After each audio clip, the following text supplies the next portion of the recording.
The first Super Mario Bros. Game on the NES came out 40 years ago in 2025. When Game Domain started, Nintendo was celebrating 30 years of Mario back in 2015. Time flies when there are 200 plus games of our favorite mustachioed plumber. While most of these games are platformers, sports games, or whatever this is, there's a handful of role-playing games starring Nintendo's mascot. I played my first Mario RPG back in 2007 with Superstar Saga for the GBA on my DS, and from there I got hooked on Mario RPGs and have played all the older games and the ones that have come out since. In this video, I'm going to rank all the Mario RPGs, and some of you will get mad at my opinions, others will like it. If you get mad at a stranger's opinions on what games he likes and want to give us free engagement in the comments, please do so. I'm ranking these games solely off how much I enjoyed each one. I also will not be including remakes or remasters, so no TTYD remake, Super Mario RPG remake, the Mario and Luigi 3DS remakes, etc. Let's start off with the worst Mario RPG in my opinion. At number 16, we have Paper Mario Sticker Star. I do not like this game, and I have been pretty vocal about that. There are just so many objectively bad design choices, and it still baffles me how Nintendo made a very similar sequel to this game, and then a sequel of that game with a similar style. It looks great for a 3DS game and has a nice soundtrack, but that is about it. There is absolutely no story for a series that was known for having some plot to keep the player engaged and following along, and this was the successor to Super Paper Mario, widely regarded as the best story in any Mario game. You could find a story in New Super Mario Bros. That is on par with this. Besides the story, there are no unique characters or environments. Remember how everyone loved the brand new characters in the first 3 games, and the really strange and unfamiliar environments in those games? Well, Sticker Star has Goombas, Koopa Troopas, Shy Guys, generic Toads, and Bowser as the main villain and characters. And you have unique environments like grasslands, deserts, jungles, and a frozen tundra. The battle system is completely pointless as there is no XP. You are better off avoiding enemies and using your stickers for mandatory boss fights. Now let's talk about the backtracking. Many RPGs have backtracking, including Mario RPGs, and it works to various degrees, but Sticker Stars is just so horrible and stupid. It seems like no thought was put into it, and all you do is go to random levels and hope you can find the specific thing you need to advance in a later level. There aren't really any hints or anything, just random exploration, which might be fine if these items were somewhere you would be around, but it's sometimes in completely different worlds. One of the few semi-redeeming qualities in this game is that the soundtrack is alright.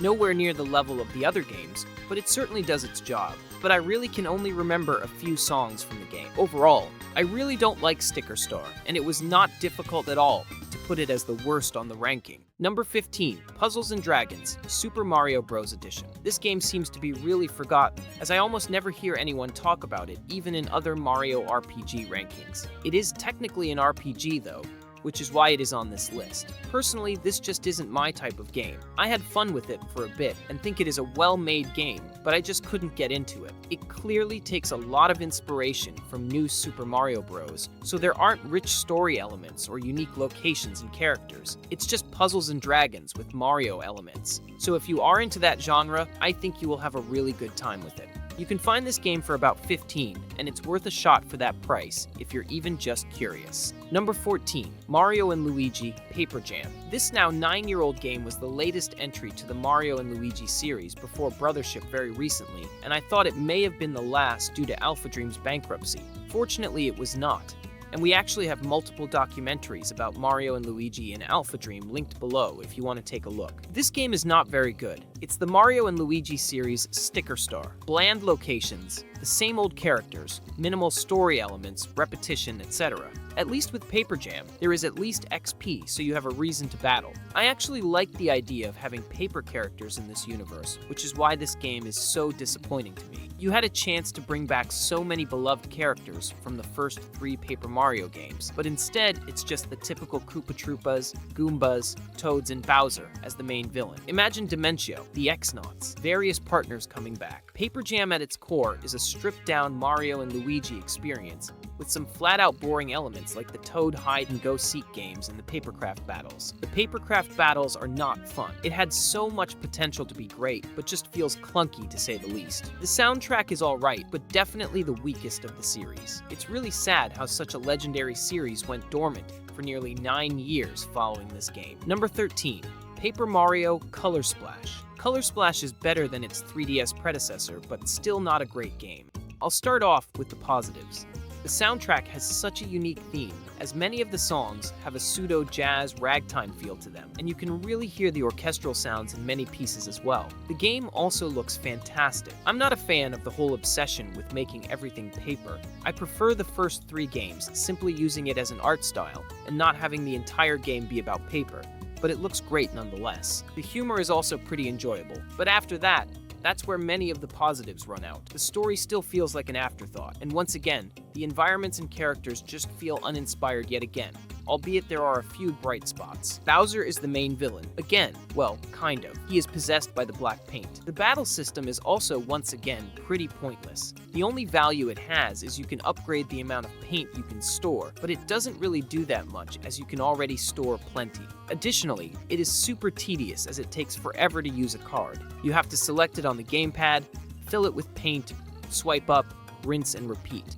Color Splash really just feels like an improved version of Sticker Star, but that really isn't saying too much. It took a bad game and made it kind of mediocre instead of flat out terrible. Get it? Flat out, because paper is flat. Okay, moving on. Number 12, Paper Mario Origami King. I know a lot of people, especially younger fans who weren't around yet for the first 3 games, love Origami King. And while it was significantly better than Color Splash and it took more steps forward from where Color Splash was, it still feels more like the modern Paper Mario games than the original trilogy. I just don't like this style nearly as much as I do the others, so there's only so much I could really enjoy. Unlike the previous games on this list though, I did get enjoyment out of Origami King. The other games on here, I either just did not like or thought they were mediocre at best. I think Origami King is a solid game on its own. The soundtrack is absolutely amazing and gets better the more I listen to it. The world is a lot more open this time, as you don't have a world map going level to level. The main villain throughout the game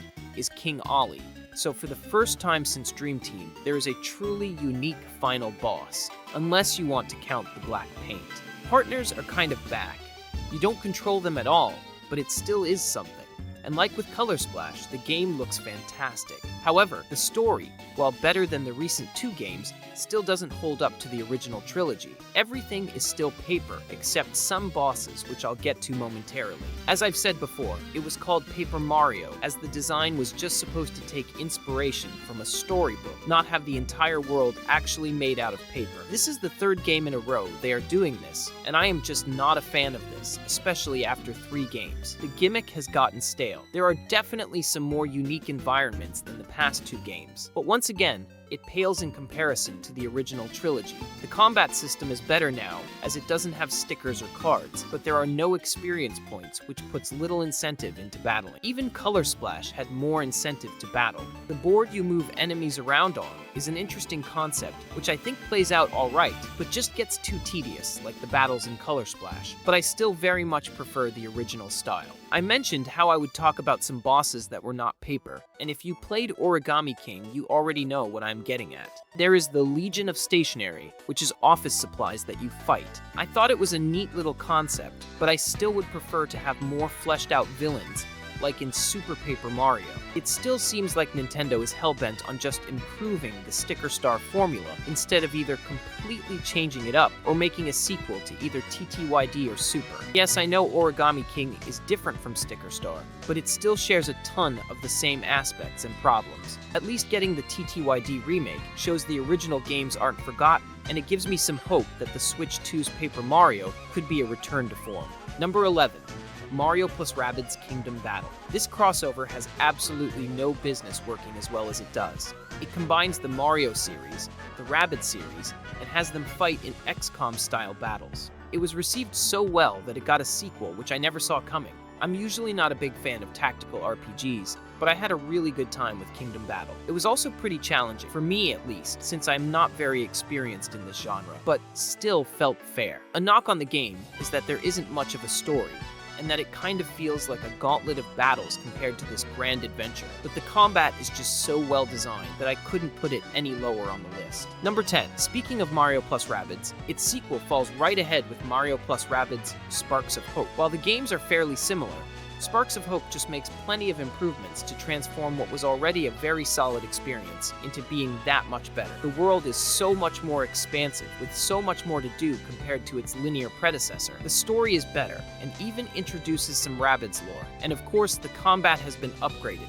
which gives you a lot more customization and possibilities. If you didn't like Kingdom Battle, you probably won't like Sparks of Hope. But if you did, there's a good chance you liked or will like this game better. Number 9, Mario and Luigi Brothership. The newest entry on this list, and the long-awaited return to a beloved series, Brothership is the first game in the series to be released on a quote-unquote home console. It looks good, but I still am unsure about the art style. But there's no question Nintendo took advantage of the massive technological leap from the 3DS to the Switch. The game itself is fun, and feels like a Mario and Luigi game, but the tutorials and difficulty just kind of make it feel like it's a game for little kids instead of feeling like a game for everyone. Dream Team had this same issue where the tutorials held your hand like you were blindfolded and trying to avoid walking into stuff. My biggest complaint, though, is how Luigi just feels disconnected from Mario and the player. Remember how fun it was to control the Mario Brothers by pressing A for Mario and B for Luigi and using their different powers? Luigi is controlled by AI now, which takes a lot of the charm out of this game. The NPCs don't have as much charm as the first 3 games in the series. And overall, this is just a decent game that makes a few massive mistakes that bring it down severely. Still did enjoy it, but my opinion could change as time goes on. Maybe in 5 years when I think about it more, I'll think this game was a disaster. Or maybe I'll think it's a masterpiece. Number 8, Mario and Luigi Dream Team. Dream Team was the last solid game in this series we got for a while. It takes the Mario and Luigi series to a new perspective, which I do give it credit for, and the Dream Worlds were a breath of fresh air for the franchise. The Dream Battles just give so much more creativity. The Dream abilities are really fun to use, especially in combat. It is different from real-world battles, as you have a huge group of Luigis to use in attacks. Part of being in a dream means that the final fight may be a fight where Luigi becomes a giant and you fight a giant enemy. Sound familiar? Yeah, that's something else that was in Bowser's Inside Story. You even turn your 3DS to the side, like in Bowser's Inside Story. That was one of my favorite parts of Inside Story, so I'm glad it got to return for this adventure. As for the story, you go to the Pillow Island, where you do have some of your basic Mario locations mixed in with some new terrains. Luigi goes to a castle and ends up falling asleep on a pillow that gives him the ability to have the previously mentioned dreams. The main villains are Bowser and Phantasma. Phantasma wants to cause destruction to the Pylo civilization and wants power. Phantasma is no Fawful, but is definitely an interesting villain. Some flaws with Dream Team are the tutorials at the beginning just go on way too long. Why they did this again 11 years later in Brothership is beyond me. I think the game overstays its welcome, also, as it becomes a bit of a slog towards the end. Overall, still a great experience, but every game that follows this, I think, are all masterpieces. Number 7, Super Mario RPG, Legend of the 7 Stars. This was before my time, as I really got into gaming in the mid-2000s. Had I played it when it was new, there was a good chance it would be higher, as even playing it close to 2 decades after its release, I still thought it was a fantastic game worthy of all the praise it's been given. It is a little dated, which is the root of many of its flaws. It's the first Mario RPG, so this is where a lot of ideas that would become staples in Paper Mario and Mario and Luigi started. The timed hit system is one, but it's not nearly as polished as any game in the Paper Mario series. The writing isn't the greatest, which is to be expected from the first time there was an actual attempt to make the story more than just an afterthought for a Mario game. The movement in the overworld is a bit clunky, etc. However, what this game does well, it does really well. The soundtrack has so many memorable tracks. It has a great cast of characters, most notably Geno, who is still a fan favorite today. This is the first time you get to team up with Bowser, and this journey really feels like a classic RPG adventure. Like I said, I'm not talking about remakes in this video, but the remake is the best way to play this game in my opinion, and I am so glad we got it. Nintendo bringing back 2 of their classic RPGs within a year puts a smile on my face, and I hope that this shows Nintendo that we want real Mario RPGs and not the more watered-down style of today's Mario RPGs. Number 6, Mario and Luigi, Bowser's Inside Story. I've seen a lot of people put Inside Story at number 1 on their lists, and it definitely does seem to be the popular choice to be 1 or 2 on Mario and Luigi game rankings. sections, but as you could tell, it is my third favorite game in the series. Before I get to my full explanation of why it is 6 on this list, I just want to talk about the carrot minigame. I got Inside Story when it came out back in 2009, and it was one of the first games I got at release, and having played both Superstar Saga and Partners in Time, I was really looking forward to playing Inside Story. Every day after school, I would continue to progress through the game until I got to the carrot minigame, which I was stuck on for like a month. I absolutely hated it. Anyway, for the rest of the game, I really liked the concept of having both these worlds to explore, but I do think it could have been executed a little better, as I thought the Mario and Luigi sections were a lot weaker than the Bowser sections. It being in 2D does limit it, and I know, obviously, there is only so much variety that can be put in when they are stuck inside Bowser, but the overworld in Bowser sections is just so fun to explore, and I did enjoy the puzzles there better as well. It was a nice change of pace to have these Bowser battles added in to add some variety. The writing in Inside Story is some of my favorite in the series, as Alpha Dream also got to bring back some classic characters like Fawful and Popple, while adding in a lot of unique new faces. The completion time of Inside Story also feels perfect. It doesn't drag on, and it doesn't feel like it ends too soon. Like with pretty much every game on this ranking, the soundtrack once again is amazing, and the final boss theme is just a masterpiece. I actually like this version better than the 3DS version, just because I like the DS sounds for the music compared to the remake, but that's all personal preference. Number 5, Mario and Luigi, Partners in Time. Like with Inside Story, I have a story with Partners in Time as well. I had just finished Superstar Saga and found out it had a sequel that came out a couple years ago, so I wanted to pick it up, but since this was a time before online shopping wasn't as big as it was today, I kept trying to find it in stores, but no one had it in stock until I went to a GameStop and they had one copy left. I loved the time travel aspect of Partners in Time, and I thought the shrubs made for really interesting villains. The map was disconnected as each area was traveled to via portal, instead of the more open exploration seen in the other games in the series, but it makes up for it with how greatly designed these places are. Yube's Belly, which is actually the second time the Mario Brothers get trapped inside a big reptile dinosaur, Thwomp Volcano, Holly Jolly Village, Vim Factory, and just so many more locations in this game are brilliantly designed and feel really fresh to the series. The game is not perfect though. Instead of bro points for special attacks, there are items that you find or buy. I think this system is a lot weaker than just having bros points. The pacing is off in terms of how strong you are going to be in relation to where you are in the game. You most likely are going to have to grind out some XP instead of just naturally progressing. As for why Partners in Time is ranked higher than Bowser's Inside Story, even though that's a pretty unpopular opinion, it's as simple as this is a completely subjective list based on my enjoyment of each game, and I just happen to enjoy Partners in Time more. Number 4, Paper Mario. This game deserves a lot of credit for starting off this series on a great note and laying the groundwork for the games to follow. The story isn't the best, but there is at least an attempt with it. The Peach interludes are a great way to get you more engaged in the story, and it does get a pass for having Bowser as the main villain, since this was the first Mario RPG to do so.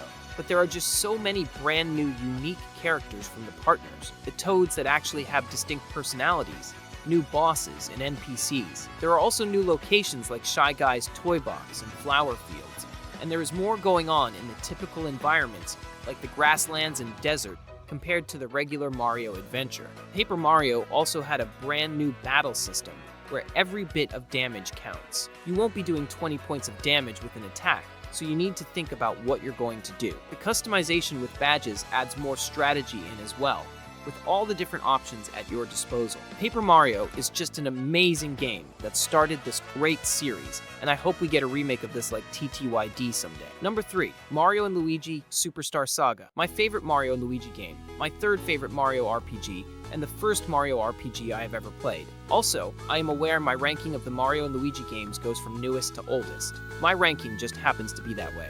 Like with Paper Mario, Superstar Saga started off this series with a bang. Every single successor has followed the same basic formula of Mario and Luigi traversing through an overworld, using and getting new abilities like hammers, a higher jump, and a spin move to go across gaps. The Bean Bean Kingdom is a ton of fun to explore, as it introduces so many new and quirky characters, as well as brand new locations to explore. One of my personal favorites is Woohoo University, where the main baddies are the viruses from Dr. Mario. And spoilers for an almost 20-year-old, this is where you fight Cacletta for the first time, which was a huge surprise. I was expecting to fight her at the very end, not halfway through. You still do fight Cacletta at the end, but inside of Boletta, and it is actually Cacletta's soul, which is a really hard boss fight made even more difficult since the bros start with 1 HP each. The rest of the game is fairly easy, but the fights just feel so smooth, which is even more impressive considering this is the first game in the series. Like with Inside Story, I prefer the original version of this because the GBA sounds just hit different.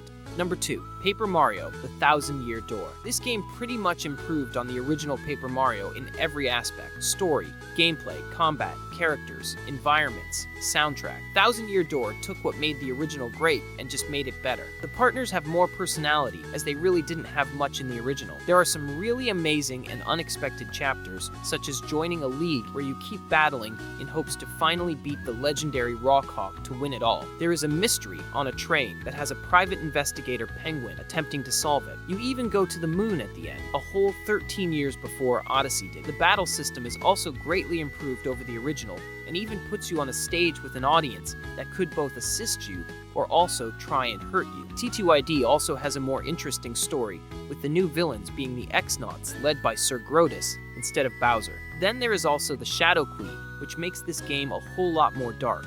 There's just so much more to say about this game that makes it so amazing. You have the Pianta Mafia in Rogueport, which by itself is something you could talk about for a while. It's just not a typical Mario location. You have the amazing soundtrack, which I believe to be the second best in the series. All the hidden secrets, the humor, the new gameplay mechanics that come from the curses. Thousand-Year Door is a masterpiece and one of my favorite games of all time, and I've probably mentioned it 5 times in this video, but we finally got a remaster after 20 years, so go play that if you have not been introduced to this game yet. But I do think there is one Mario RPG that is better though. Number 1, Super Paper Mario. Every subjective ranking I have done has Super Paper Mario at number 1, but beyond it being my favorite Mario RPG, it is my favorite game of all time, so obviously, it's gonna be my favorite in the series. It's a controversial opinion, but it's just that, an opinion. If you don't like Super Paper Mario, I won't change your mind on it, and you won't change my mind on it, because we can't just control if we enjoy a video game. Different people just enjoy different things. The story is absolutely amazing, and something that really has and likely won't be seen in a Mario game again, as stories have been simplified since Super Paper Mario and Super Mario Galaxy. In fact, there's so much lore in this game that we made a video going over every bit of lore in the game, and it took over 30 minutes, which you can check out. The link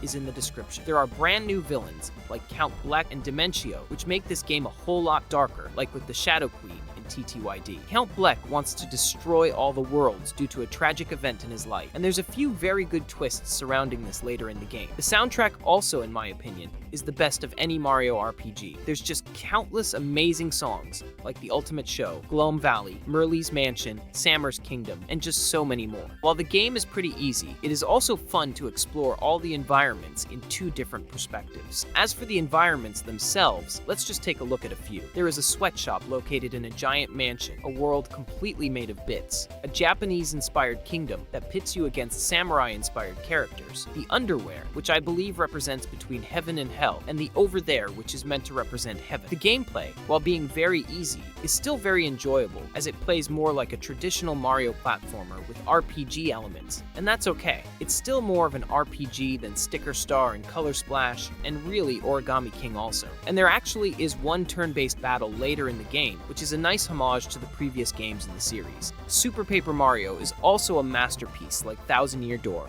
but I just personally like it better. And that's the list. Let us know your ranking in the comments, as well as rankings you would like to see us make in the future. And like I have said a couple times throughout the video, this is a completely subjective list based off my personal enjoyment of each game. If I was trying to make an objective list, this would be different. All I ask is that you try to respect each other's opinions in the comments, since this is all just for fun, and it doesn't matter what other people think. With that being said, if you did enjoy the video, please subscribe and turn on notifications, as well as like, so more people will see this. This has been Taylor with Game Domain.